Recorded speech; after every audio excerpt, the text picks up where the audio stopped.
ওয়ালাইকুম রহমতুল্লাহ। ভাই, আমার ভিডিওটা আপনার সামনে গেছে, ধাক্কা দিয়েন না। আমি কি বলি আপনারা শুনুন। আমি আজকে আপনাদের উদ্দেশ্যে বলবো, যারা মুসলিম ভাইরা আছেন, 5 ওয়াক্ত নামাজ পড়েন।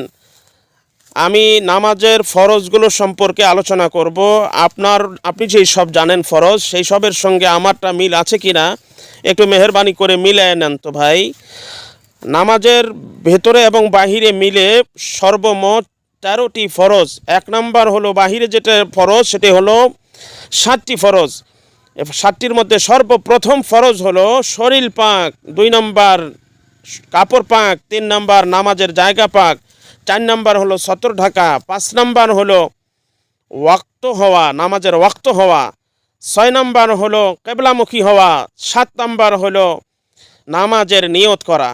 নামাজের ভেতরে যে 6টি ফরজ আছে, 1 নম্বর হলো তাকবীরে তাহরিমা বলা, 2 নম্বর হলো কিয়াম করা, 3 নম্বর হলো কেরাত পড়া, 4 নম্বর হলো রুকু করা, 5 নম্বর হলো 2 সেজদা করা, 6 নম্বর হলো আখিরি বৈঠক করা। আপনাদেরকে অনেক ধন্যবাদ শোনার জন্য।